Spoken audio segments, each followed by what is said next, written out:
Good afternoon, everybody. I'm Thor Pritchard. I'm your moderator for today's webinar. This is an exciting time for higher education. New technologies are provoking change in policies, practices, in lecture halls and classrooms around the country, if not around the world. Many people today are gaining access to some form of higher education than at any other time in recorded history. There are renewed debates about the role of higher education in society, technology and its purpose in academia, and the value of a well-rounded liberal arts education later in life. Adobe Education is adding its voice to the conversation through this webinar series, which is really about featuring thought leaders and diverse perspectives, talking about different ways technology is being used to enhance academia and prepare students for the creative economy of the future. Stay tuned to the Adobe Education Exchange for announcements of dates and speakers for topics like this. The next one actually is getting scheduled as we speak, and there'll be next month, October 11th. And there'll be more details posted soon on other topics. With us today is our speaker, Dr. Anthony Picciano, who is a professor and executive director of the Ph.D. program in urban education at the Graduate Center for the City University of New York, and serves as a member of faculty at many other programs. What's unique about him is that in 1998, which seems like a long time ago, but in internet years, of course, is more than decades ago, Dr. Picciano co-founded the CUNY Online program, a multi-million-dollar initiative funded by the Alfred P. Sloan Foundation that provided support services to faculty using the internet for course development, well before many modern learning management systems even existed. Dr. Picciano has since conducted several major national studies, authored numerous articles, and has presented regularly at conferences about education and technology.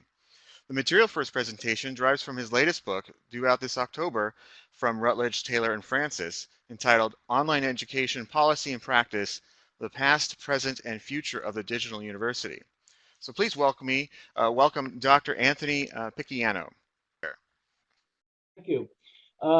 Thank you all for attending this webinar. I also want to thank, in addition to Thor, Allison, and Megan for their assistance in putting this together. I have to say that the whole crew at Adobe has been very, very adept and competent and fun to work with. So I appreciate that. The presentation today, I've timed this for about 45 minutes. So if there are questions, if they need to be asked right away, you can put that in the chat room, or if you can wait till the end, that's fine also. Thor was good enough to mention that there's a book of mine coming out at the end of this month. If you're interested in anything I'm saying, you can feel free to pick that up. It'll be available at Routledge and Amazon.com, I believe, on September 27th. Okay, so to get into our material for today, we're talking about teaching and learning in 2016. There are all different kinds of scenarios, but the essence of what we're thinking about is why are we here? Why are you here today? What are we interested in terms of the experiences we're providing our students? So I want you to think about the key word, I think, will be engagement. How do we engage students in their learning? And if we could look at a couple of different scenarios. For instance, many of us in our colleges and universities are familiar with the large lecture size courses. Here we have an instructor who, from every indication, is engaging with her students. The students are looking at her. They're writing copious notes. And all in all, this would be considered a good lecture section for the most part, except that in this kind of large lecture hall, it's very difficult for students to ask questions. In a typical class of, let's say, 2 hours, if you have a lecture of 600-700 students, it is unlikely more than a dozen questions could be asked, which means that the vast majority of the students will not have the opportunity to ask a question. And so we have to implement other kinds of activities. Before online technology, we would look at, for instance, having a recitation session, maybe taught by a graduate assistant that would follow the lecture. And that was effective, except that the students frequently had to wait a day, 2, 3 days before they had the recitation session with the graduate assistant. And so the question was not there at the time that it was important to the student, nor could the instructor answer it promptly. So what did we do? We took online technology and we added, for instance, a kind of the equivalent of 1 hour, uh, mostly a discussion session. Technology was relatively simple and straightforward, and you can use that uh, to replace that recitation session. And you can do your question and answering online, and you can do it immediately, even while the lecture is going on. So this is typical, and this has stood well in higher education for decades. But now we're beginning to have some concerns. Are students really engaged? And so we sometimes have a concern of a situation where the students really are not engaged. Here we have a professor doing his thing very carefully, using the blackboard, but the student has turned away and listening on her cell phone, probably talking to someone, nothing to do with the class. So we becoming concerned about the engagement. And then we start looking at technology as to whether we can improve the student engagement. And here we have a young man who's diligently looking at his computer screen, and he's got his book open. He's got the eraser holding down the page. And again, we have engagement. And so I think that an important theme for our session today is how do we engage students?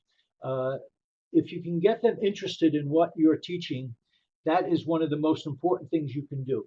And you hope they can take it with them as they leave your class. So uh, we want to use technology. We want to use the online technology. And when we were prepping for this, Thor and I had a conversation as to when I started doing online learning, and actually goes back to about 1996. But the concept has been around a while, and I hope you can read this. But and I'll go through it. I'll read it quickly. And I'm sorry about the small print. Quote: "There are more people in the world than ever before, and a far greater part of them want an education. The demand cannot be met simply by building more schools and training more teachers. Education must become more efficient. To this end, curricula must be realized and simplified, and textbooks and classroom techniques improved. In any other field, the demand for increased production would have led at once to the invention of labor-saving capital equipment. Education has reached this stage very late, possibly through a misconception of its task. Thanks to the advent of technology, these tools are finding their way into American schools and colleges, allowing each student to proceed at his own pace, to receive immediate feedback, to play an active role where there is constant interchange between program and student, and to have access to charts, maps, graphs, and models." So, as I would say if we were in one of my classes, I'll give you 10 extra points if you can answer who said this and when. Well, the person was B.F. Skinner, and he said this in 1958. Yeah, it does sound like Bill Gates, right? I agree with you. But this was said by B.F. Skinner, 1958. And while a lot of us remember him for his contributions to research and psychology, he actually spent a good chunk of his time in the 1950s building a teaching machine, which would be like a CAI, a very rudimentary CAI type teaching device. He formed a company, but actually he never made any money with it. But he looked into this and actually was convinced for a while that education was going to be revolutionized. And this was back in the 1950s. So if we're going to look at online education today and how we can engage students, I want to take about 10 minutes to just go through how we got to here. 2016, again, Thor was good enough to mention in his introduction that some of us have been around with this work for a while. And what we're facing in 2016 is not the same issues that we faced a little while ago. But I'm a firm believer that if you want to know where we are, you have to know where we were. So I'd like to take you through a very quick review of how we got to 2016 as far as online education, and then we'll do a little deeper dive into how we can develop uh, vibrant and diverse pedagogical environments. So this is the overall timeline. Most people, although I do have colleagues who would say a lot of this work started in the 1960s and 70s with people like Pat Supes at Stanford, if any of you are familiar with his work. But I'm really going to begin in the 1990s with the advent of the internet and the World Wide Web, which enabled us to more gracefully provide instruction to students in their homes and in their places of business in a way that had never been possible in the past. So if we look at the first wave in the 1990s, when the internet and World Wide Web first became available, the major leaders in terms of using this technology were faculty and instructional designers at distance education institutions, someplace like a Penn State World Campus or University of Maryland University College, as well as a couple of the for-profit colleges and universities. But they were dealing with a distance education population, a population that was geographically far removed in many cases from where the instruction or where the teacher was located. The model that they incorporated, mostly because of limitations of the technology, was what we call the ALN, or the Asynchronous Learning Network. It was a pedagogical based model. People use this because they thought you can do things well in terms of teaching and learning, that there were aspects of this that were desirable, that would help students learn and help them become engaged in their subject matter.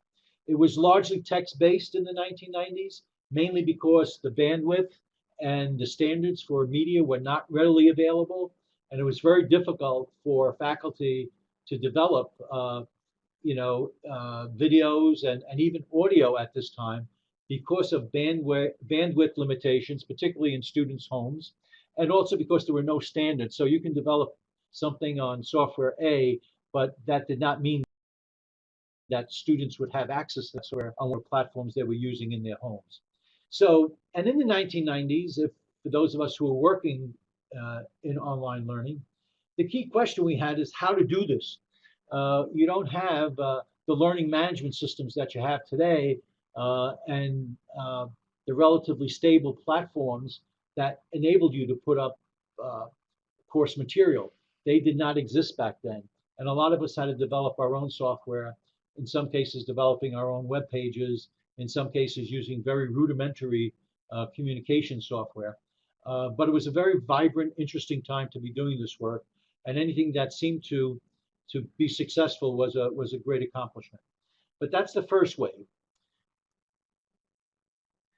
The second wave, as we improved the technology, as students became as technology became available to students in their homes, as we started adopting some standards, and as we moved from the distance learning providers, such as a Penn State World Campus, we noticed that a lot of faculty in mainstream higher education were developing online learning techniques for their courses. In some cases, they were adding on to whatever it is they were doing in their course. In some cases, they were actually replacing some of the seat time with online activities. And so, and again, this was a pedagogical model, essentially. That is, faculty felt that this would help some of their students. It might extend their coursework a little bit more. And we used the term, and there have been many terms used with this, but I think the most popular term is what we call blended learning, where lots of faculty and instructional designers decided to take the online learning techniques and integrate them into their face-to-face classes. I thought this was a very important development, mainly because a lot of this was driven by faculty. It was not driven by administrators. It was not driven by an institutional desire to increase revenues. In many cases, it was driven by faculty and instructional designers to provide a more, I would say, a more vibrant experience and creative experience for their students. At the same time that this was going on, we had wonderful developments in terms of social and multimedia. And so that standards were implemented so that almost whatever device you purchased regardless of whether it was a laptop or a standalone computer, there were some standards in terms of the media you can use. And there's a lot of stuff now being put available out on the web, such as YouTube and iPod and podcasting. The other thing that started at a very, very early stage here was the making available what you were doing. And we had a lot of open resources starting to just become available so that someone at the University of Texas could share something with someone at Northeastern University, or someone here at City University could share something with someone at the University of California. And we started doing that very, very informally. It was not as formal as it is today with things like the Creative Commons and what have you. It was very, very informal with small communities of faculty sharing and instructional designers sharing their work with each other. The key question was, because we were integrating this into our mainstream classrooms, this opened up all kinds of possibilities as to how to do this. There was no real limitation on what you can do, and the techniques were many and varied, very much depending upon what discipline you were working with. If you were teaching a science, you were very much interested in media, so you can demonstrate or simulate an experiment. If you were working in the humanities and literature or history, you were looking at putting up databases of text that could be analyzed and evaluated and critiqued. There was a lot of interest in sharing writing. So it was a blending, in my opinion, really opened up significantly the realm of possibilities of what we can do with online learning. And actually, to some degree, that continues today. The third wave starts, I would say, in 2008, although there are others who claim it would start earlier. But we had the Mooc model. And the Mooc model, I would argue that, particularly in its original conception, was more an access and a cost benefit model. What people were interested in, and what some of the early developers of MOOCs were presenting, was a way to bring higher education to tens of thousands, if not hundreds of thousands of students. And a lot of people, both in education and outside of education, I mean, and the media really went on a frenzy with this. They were looking at MOOCs as the way of revolutionizing higher education and bringing education to the masses. The leaders were companies like Coursera, edX, Udacity, and they were proposing a model that really would reduce the cost of higher education and at the same time provide a lot of access. And I think that was good.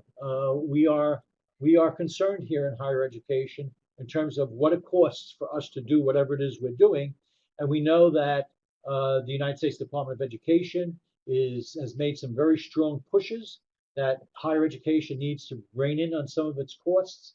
For those of us who work in state-supported systems, we know that the last 10 or 15 years have been very difficult with lots of budget reductions, and in many cases, state legislatures or governors, whoever's involved in determining higher education funding, saying, well, we'll cut your budget 10%, but you can make it up by passing the cuts on to students. And if you look at some of the data, a lot of that has been going on. So when the Mooc model emerged, there was a lot of interest in this. And I think there continues to be interest in this. However, we know that there have been several issues with MOOCs. A lot of it had to do on the pedagogical side. While it was a fine model for access and cost, we know that there was a lot of concerns in terms of student success in these courses. In another webinar, we can talk about some of this, but we know that there have been a number of issues in terms of the completion rates of students as in MOOC courses, in many cases no more than 5 or 10%. And so we've kind of moved away from the MOOC model, but I don't think they're dead. I think there was a lot of interesting techniques that evolved from the MOOC model. And I had a conversation with Daphne Kohler about a year or so ago. And basically what she was saying was, Daphne Kohler is the head of Coursera. And what she basically was saying is that they're looking for ways to integrate what they've learned into more blended learning environments. And I think what happens, and that brings us to where we are pretty much today, what I would call the fourth wave, uh, but pretty much what we're looking at right now in 2016, we're looking at how to reconcile the pedagogical blended learning model with the Mooc access course beneficial model. And I think that's where we are. I think we're going to stay here for a few years. Um, and the key question is, how do we do this best? How do we integrate the two? Um, and again, there are a lot of possibilities. We are already seeing, and I'm sure most of you are aware of, that we're integrating more learning analytics into what we do in our teaching and learning. We talk about adaptive or differentiated learning. Um, uh, Adaptive or differentiated learning is, I think, the newest term, to use a cliche, old wine in new bottles. But I mentioned earlier Pat Suppi's and his CAI work at Stanford University. Um, in many ways, the concepts behind adaptive and differentiated learning were the same that he developed in terms of computer assisted instruction, albeit the technology in 2016 is much more graceful and much more interesting in terms of providing learning environments than what was available to him back in the 1960s and 1970s.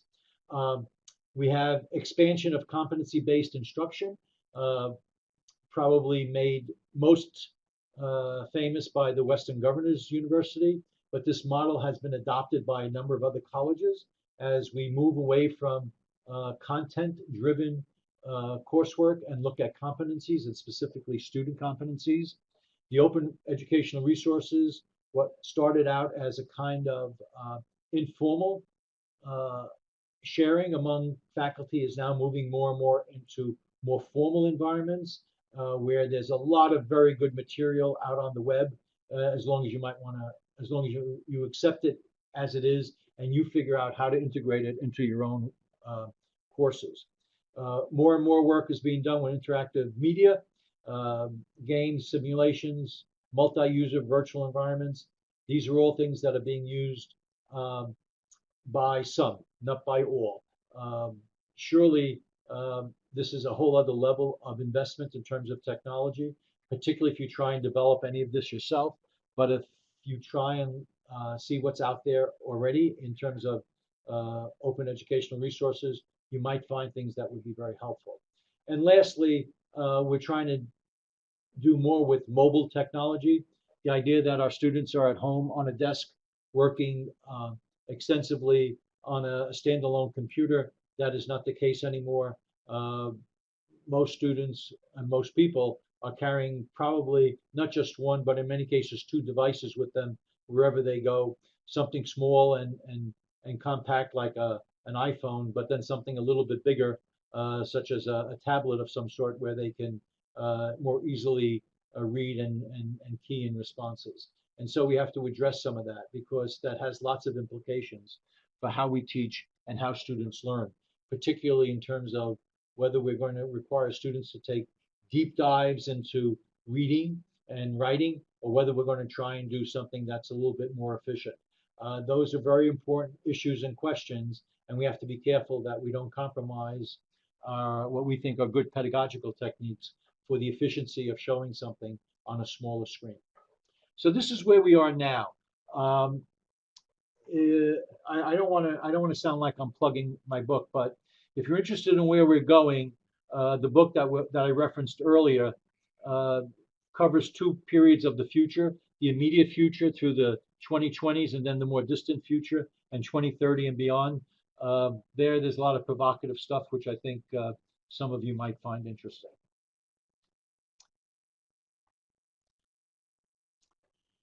Okay, so we're talking about merging blended learning, and we're talking about merging blended learning with, or integrating blended learning with Mooc software. And I think we have to try and define blended learning. And again, another 10 points, I would give anyone 10 points, maybe 20 points, if you can give um, a definition of blended learning that the majority of us here in this webinar can agree on. Um, I don't think we can do that. I'll tell you a quick little story. That is in about 2005 or six, a group that I helped establish, the Sloan Consortium, now the Online Learning Consortium. We had a invitation only workshop in April of 2005, I believe, maybe 2006. In any case, in that workshop, we were going to discuss this phenomena of blended learning. And we decided to devote the first hour to defining this entity called blended learning. We could not agree. And this was 30 people, all of whom had experience in online technology, but we could not agree in that first hour. That workshop started in April, and we did not finish a discussion of this until the following February, with most people having real reservations of trying to define this entity, which we call blended learning. And so this is a simple model, a one-dimensional model. If any of you know Chuck Jubin, he and I are longtime colleagues. We've published about 3 books on this topic together. But we talked about it, but this is the simple conceptualization of blended learning. That is something that continues along a continuum with some conventional and some conventional face-to-face classroom activity and some fully online. A little bit more complex conceptualization is where we make it two-dimensional, where we talk about the conventional face-to-face and the fully online, but we also talk about the nature of the technology, right? Technology is this very broad term. I mean, it could be something very simple. I mean, using email, that's a simple technology. If you're going to develop a multi-user virtual environment, that's a little bit more complex. Some people would say a lot more complex. And I think we have to consider, as we move into or try and conceptualize blended learning, what's the nature of the technology we are going to use? And in many cases, it changes radically the nature of the environment that we're teaching in and the nature of the environment that our students are learning in. Anyhow, I think the major purpose of this little image is to indicate that there isn't a simple definition of blended learning. It is a kind of an amoeba that somehow we merge some aspect of online and some aspect of face-to-face instruction. And in many cases, how that integration or merging goes on is left to the creativity of faculty and instructional designers. There's a good comment here from Debbie. That blended learning, even the actual term is not widely accepted. Some people would use hybrid learning. Some people use mixed methods. So yeah, that adds to the problem. I mean, for a number of years we used the term flipped courses. Well, flipped courses was a form of blended learning as far as I was concerned. So Debbie, you're right in mentioning that not only is the concept a little bit difficult to define, but it becomes more difficult when we don't agree on terminology. Thank you for that comment, Debbie. So the main focus of today is talking about how we can develop more vibrant and diverse learning environments. I don't know how many of you have backgrounds in teacher education, but you know that in teacher education, a lot of what we do, particularly in some of the foundation courses, is to look at pedagogical practice. Now, this may sound very straightforward for those of you who have some background in this, but the fact is that many of our faculty who teach in our colleges and universities, even those who are going through their PhD work today, do not necessarily have a background in pedagogical practice. They may be fine chemists, they may be fine biologists, they may be fine sociologists, but there's no reason to assume that they know about pedagogy and might be fine teachers. And I think that is an issue, and that's at the heart of what I want to talk about for the next 10 minutes, that if you want to develop creative, diverse, vibrant learning environments, you have to think about what is the pedagogical purpose of the technology you're going to use. Too often we hear, here's the latest technology, how do I use it? I think the question should be, I have this idea of of interesting students in some material. I have a pedagogical purpose. I want to infuse reflective practice in how I teach. What technology would enable me to do that? And I think that's a very important distinction. Essentially, it's the pedagogy that should drive the technology, not the other way around. So let me give you some examples. This is a model which I wrote about uh, almost 7 years ago, but I keep getting a lot of play on this, and I get a lot of inquiry on it. And in the past year, I've had about 6 requests to deliver presentations, mostly at faculty development kinds of activities, and literally around the world, to talk about this blending with pedagogical purpose. So let me go through a few possibilities. So, for instance, most of our courses will have some kind of content. If it's literature, we have novels to read. If it's chemistry, we have formula to memorize. If it's history, we have great events to consider, etc. So we have content. And in 2016, it's really quite easy to move a lot of our content out onto the web. Uh, Surely learning management systems or course management systems are now mature. They provide lots of facilities. Some would say, in many cases, too many facilities, so that they're becoming a little bit more complex to use than they used to be a few years back. Regardless, we do have these learning management systems and these course management systems available. Our ability to develop media, in terms of taking some video, this is so much easier now than it was as little as 15 years ago. We can even use our iPhones to develop a good 5-6 minute video, put it on a tripod and with a natural background, and you can do something interesting. Uh, and we should use these. We should take advantage of these. These are not complex. They've made a lot of what we do easier. And I would also say that in some of our disciplines who want to take a more sophisticated dive into developing content, you consider things of games and multi-user virtual environments. When you go into these areas, uh, make sure you understand and your students understand what will be the learning curve and how you navigate through these particular activities or this particular content. So we start off with content, and keep in mind this is blending, a blended environments. So we also talk about, and we should be concerned about, the social and emotional side of what we do as faculty. And I teach in a doctoral program here at the City University. The average age of the students in our program is about 31 years old. But I've taught undergraduates and I've taught graduates for my 47 years of experience, during my 47 years of experience.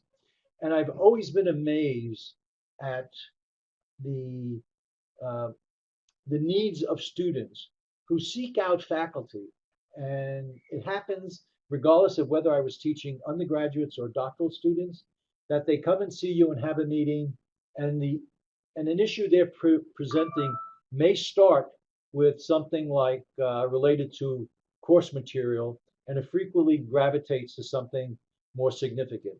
There are family issues, there are financial issues, there are professional issues, there are career issues, and it never ceases to amaze me. And I think that those of us who work in environments where we make ourselves open to students with these needs, I think it's a very important responsibility we have, the social emotional aspect of what we do as faculty.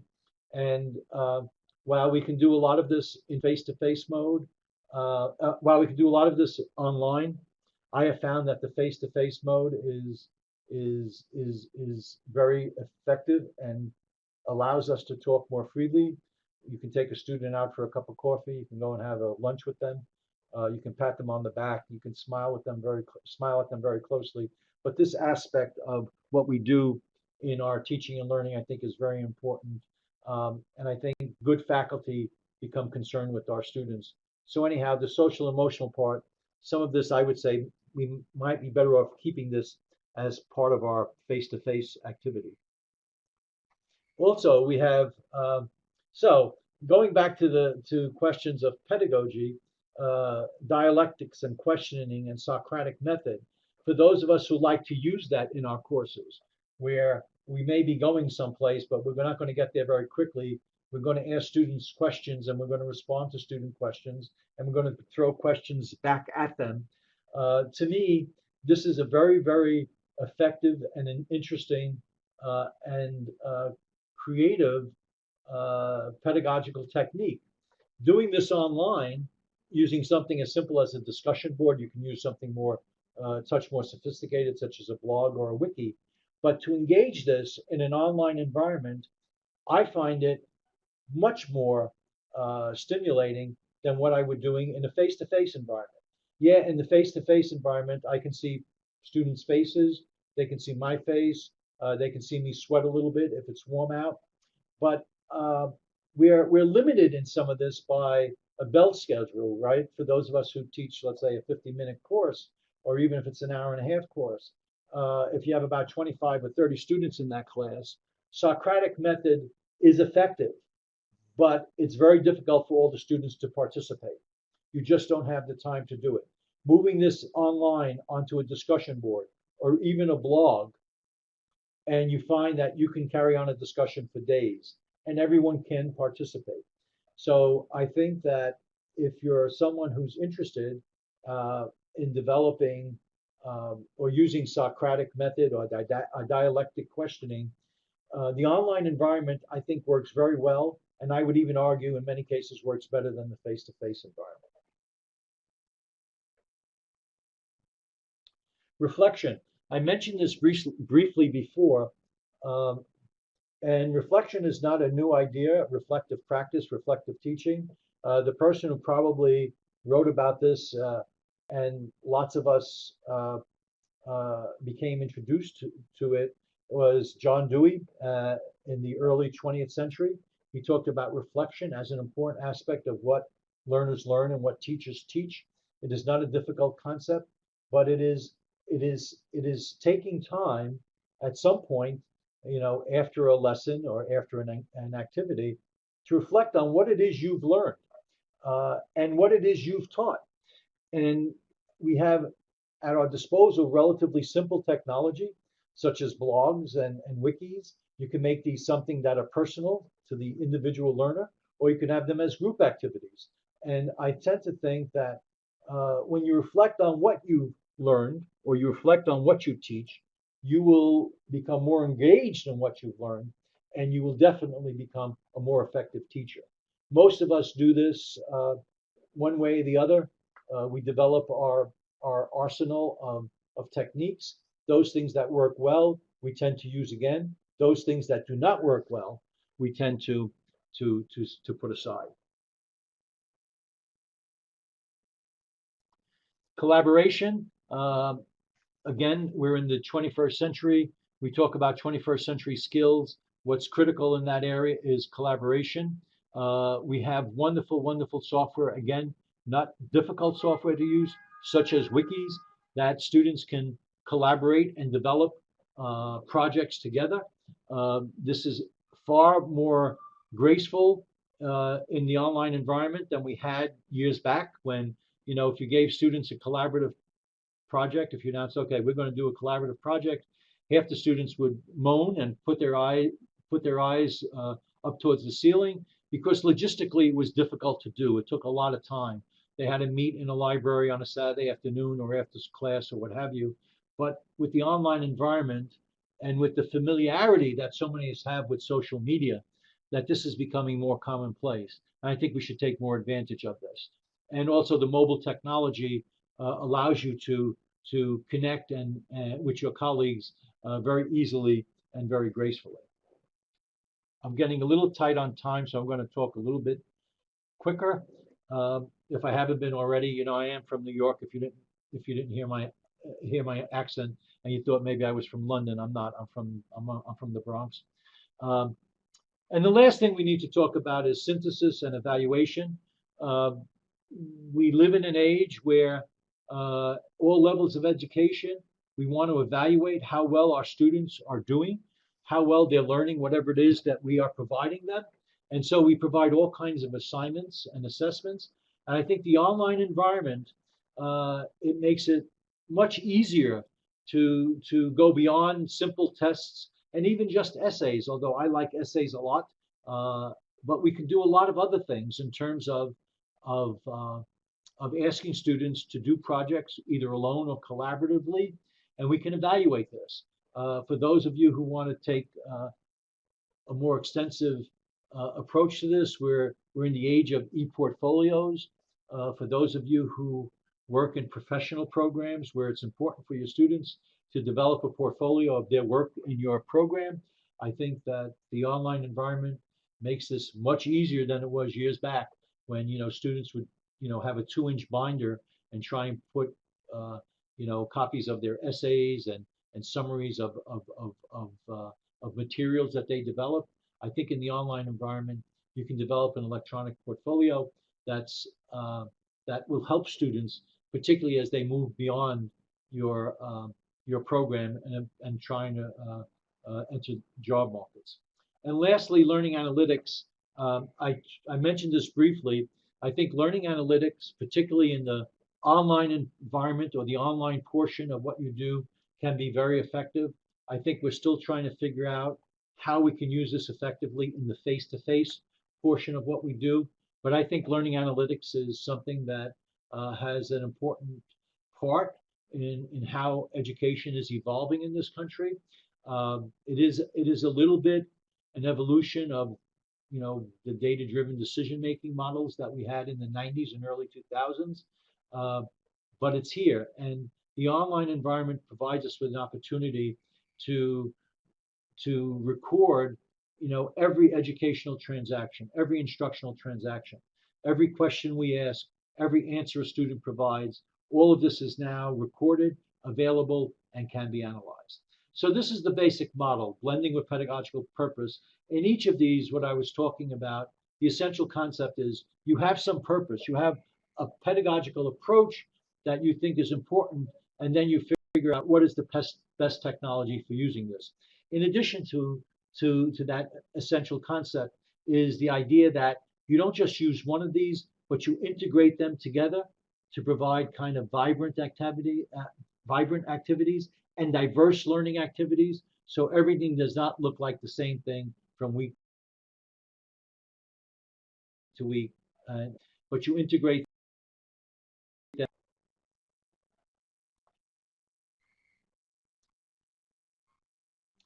And now we talk about blended ecosystems, that all of this is blending together. It's almost taking on um, an organic quality.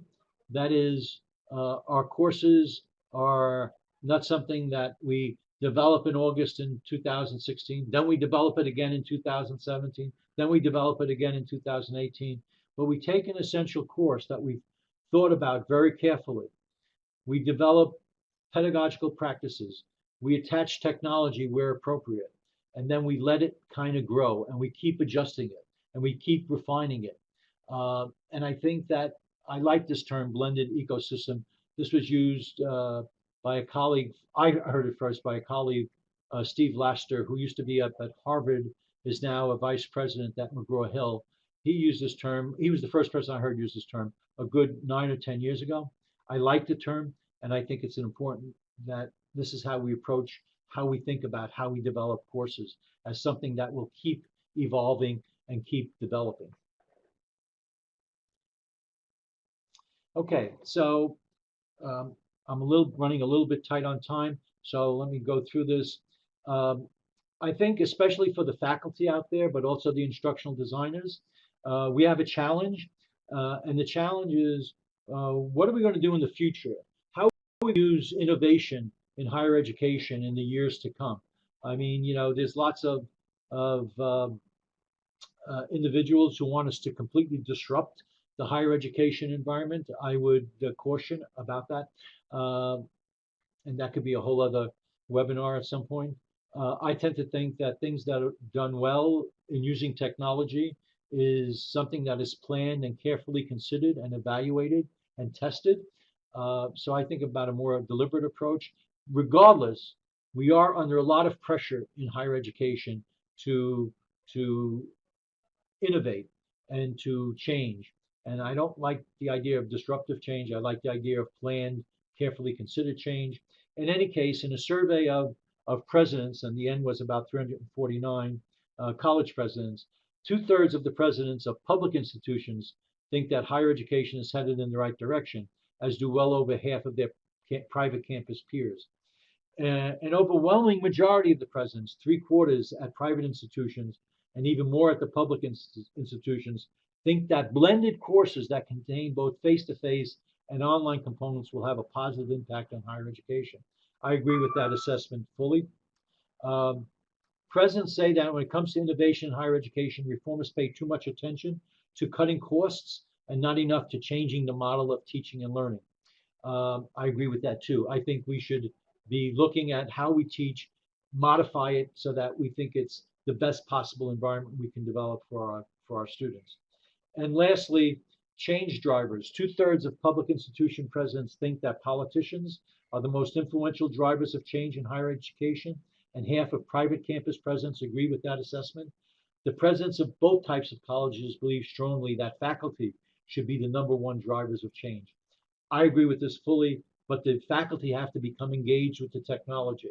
And actually, I'm kind of happy with what I'm seeing and when I read in some of the material and the studies that are going on around the country. I have a good colleague, Jeff Seaman, who some of you may know for the Allen and Seaman studies, where we have a fully about one-third of all students take at least one online course a year, and many, many more take blended courses. We have no idea as to how many students are taking blended courses, mainly because of the discussions we had earlier about definition and conceptualization of what is blended learning.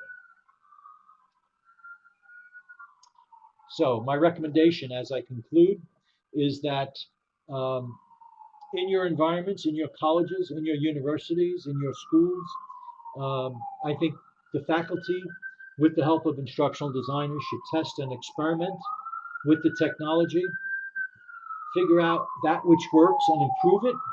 That which does not work, don't feel that it's a lost cause, but just discard it and then try something else.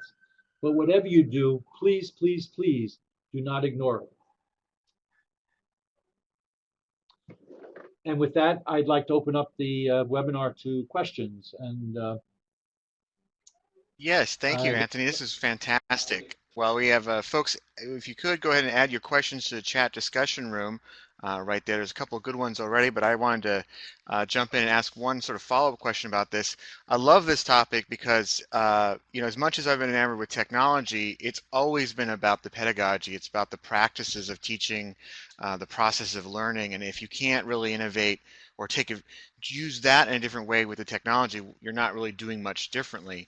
And one of the phenomenons we've seen really take off in the United States has been the formations of things like centers for teaching and learning at college campuses and universities that are specifically set up with instructional designers and other, support staff to help faculty understand not just necessarily about how to teach, but more about how to use these kinds of digital tools and technologies to enhance their program. Sometimes it's as simple as building out an online course, but other times it's much more about that more lasting effect that you're talking about here in this whole blended ecosystem.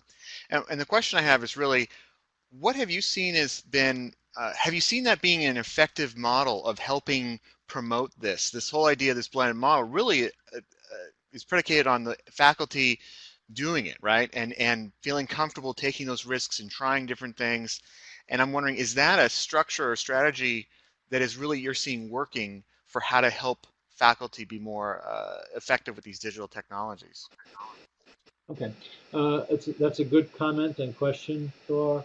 I think your comment about the Centers for Teaching and Learning, I think we can be very proud in higher education, and we can be very proud of those of us who have been involved with online education, that if we look at how those centers evolved, there was a big, big investment in those starting in the late 90s and early 2000s.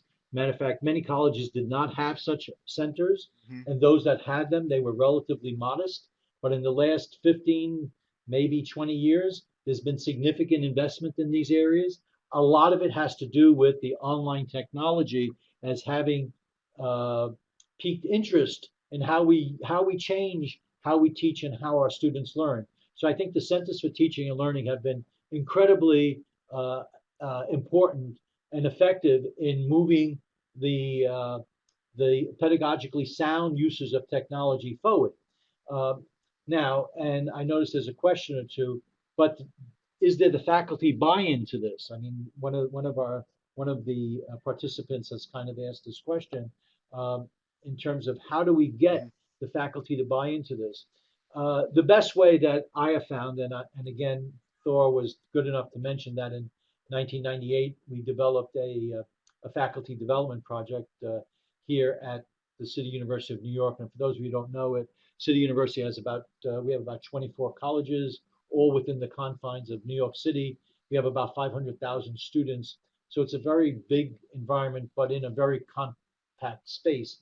Uh, and for many reasons, we would have no reason to do the traditional distance learning because we have a good subway system, we have buses and what have you, and students can get to classes.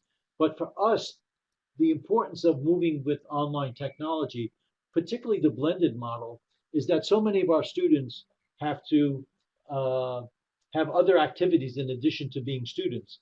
Most of them work. Something like 80% of our students work. They have families. In some cases, they have children. In some cases, they're taking care of elderly parents. Regardless, they are doing a lot in their daily lives in addition to going to classes. And when we took on a blended learning initiative here at City University, and the idea was to reduce some of that class time in terms of rather than a class meeting for 3 hours and a week, maybe would meet for an hour and a half, and that other an hour and a half would be done at the convenience of the student in his or her environment, whether that was home or their place of business. Now, I think that sort of rationale appeals to faculty, especially faculty who teach in graduate programs, master's programs, faculty who have large commuter populations where students are busy with a lot of other things. I think we can appeal to faculty on that issue, that this is something beneficial to students. Mhm. In addition to that, I think that we have to demonstrate to faculty that uh, the technology is not this fence or this wall that makes it difficult for you to communicate with the students. To the contrary, it enhances that.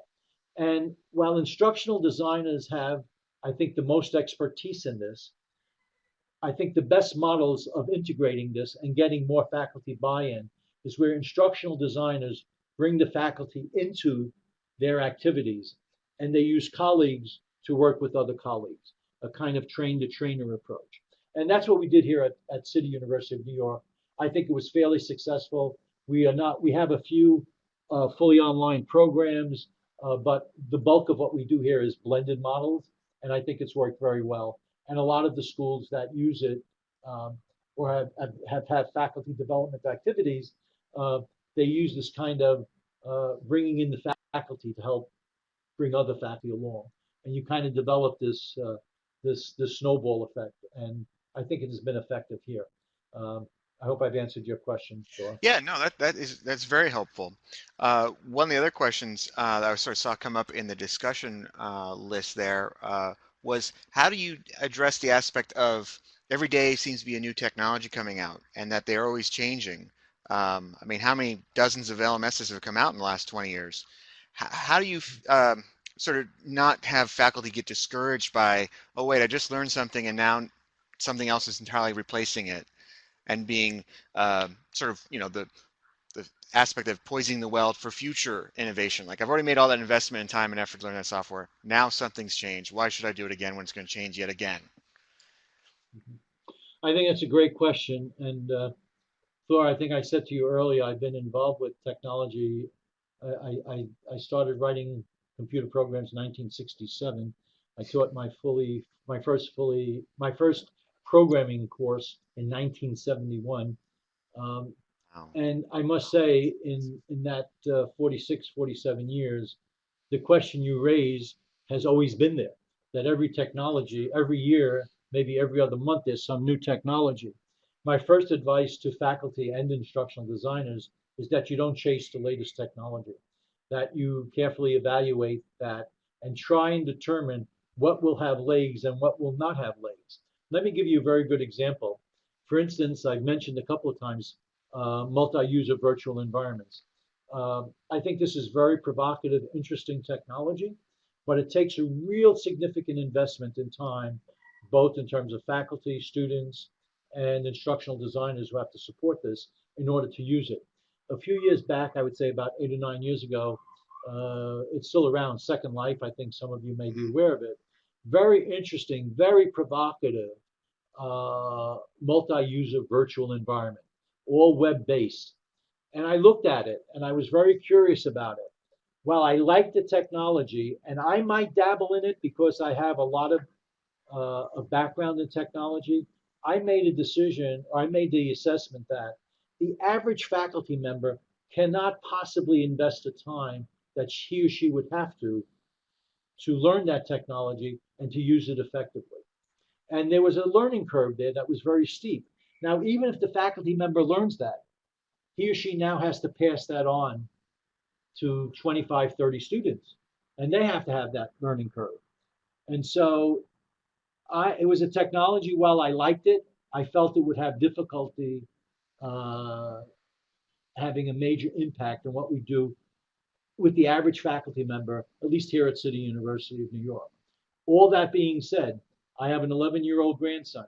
I see what he does with multi-user virtual environments, and I think the generations that are coming up, that they will be able to use this software in a much more in a much easier fashion than many of our students even today.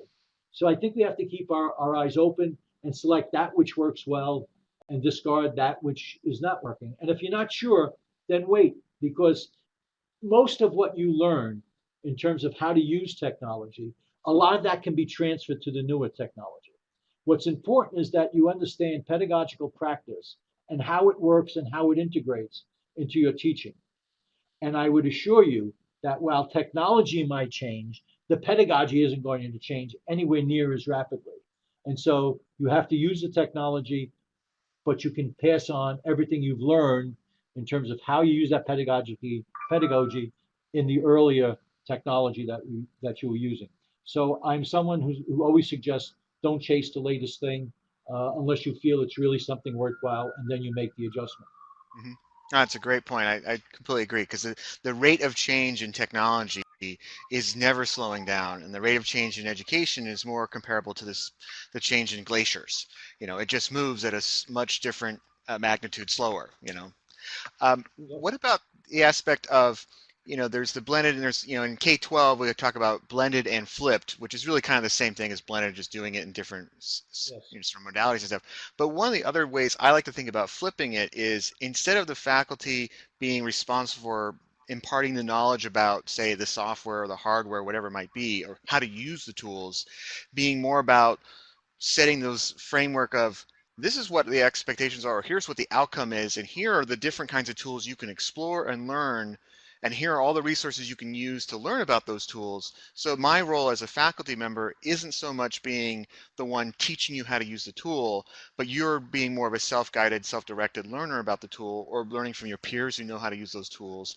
And my goal is more, like you said, the sort of curator of activities and pedagogies and content area that would really create the right kind of learning outcomes versus the tool sets. Is that a Yeah. viable strategy? Well, I think it is. The only, and I like the term used, curator of tools. I think you used that Hmm. term there, Yeah. Thor, and I think that was a good term. I think that some faculty will do that, that they will, take a good deal of time to become really expert in a variety of tools, make that available to students that, depending upon what they teach, to access databases, to do statistical analyses, to use simulations in science courses.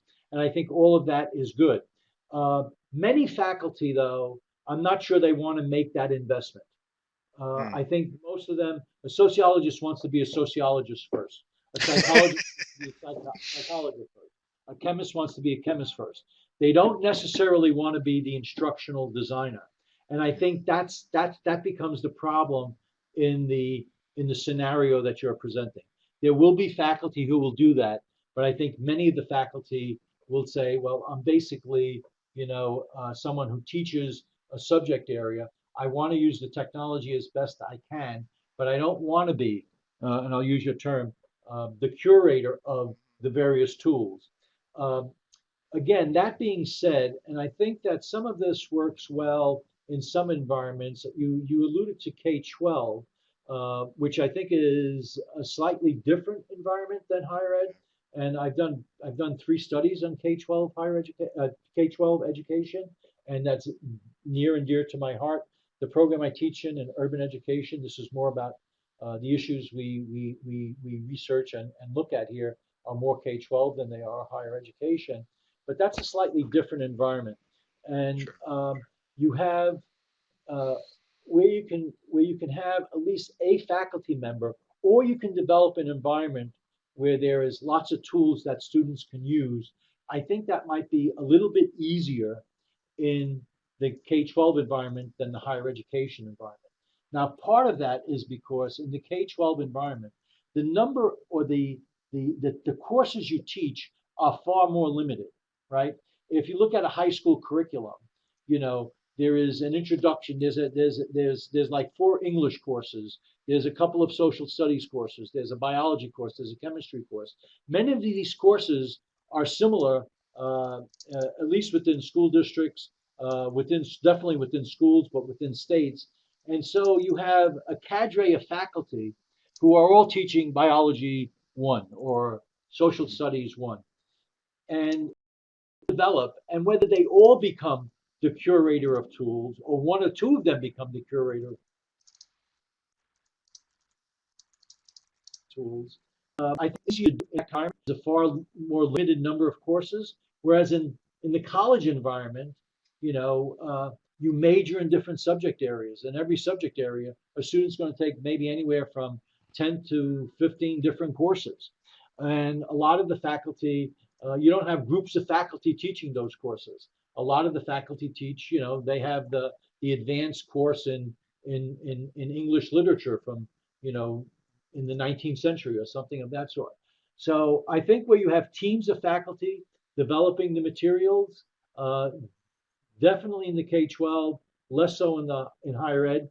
I think you can have environments where you develop activities where students are allowed to pick and choose tools as they see fit. Mhm. That's very true. Unless there's any other burning questions from the chat discussion, I think we'll use that as a good spot to wrap things up. Yeah, there's one. Uh, There was a question that's come up a couple of times, and yeah. it's come up again now. I referred to the Allen and Seaman studies earlier, and there's a question here from Oh, Debbie yeah. about the K-12 studies. If you go to the Online Learning Consortium website, and look under reading or research, you'll find that most of them are there as a free download. And take a look at them. We sponsored most of those studies for many years, and we did that in a way so that we could disseminate this information. So if you go to that website and look under either reading or research, I think you'll find a lot of the material there. While you're there, if you're interested in research-based uh, studies and empirical kinds of examinations. We have a journal there. It's called the Online Learning Journal. It used to be called the Journal of Asynchronous Learning Networks. That's a plethora of material going back to about 1996, 97, of mostly empirical based studies. That those are all also available for free download. So I suggest you might look there for those materials. Great. Thank you very much, Anthony. Let's switch back to our other view here, and we'll get our conversation wrapped up. The other thing, by the way, we are recording this webinar that Anthony's given it, which has been a fantastic time. I could go on for probably another 10, 15 minutes about the pedagogy and technology topics, let alone let's talking about the history of learning management systems, but we'll spare that for another webinar in the future.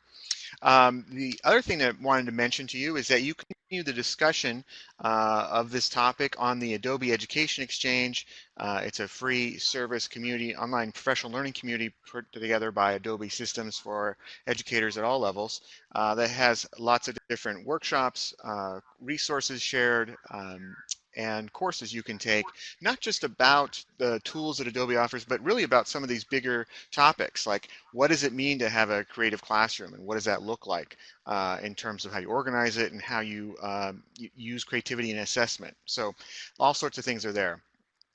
So with that, I wanted to say thank you again to our speaker, Dr. Anthony Picciano, and for his time today. I know you can't really do an applause in these webinars, but in post-production, I'm sure we could add that in the edit. Anyway, thanks again, everybody. We'll stick around here just for a few more seconds as we wrap things up. If you have any other questions, comments, concerns, feel free to put it in there. Thank you for your time. And with that, we'll go ahead and conclude our recording. Thank you, everybody.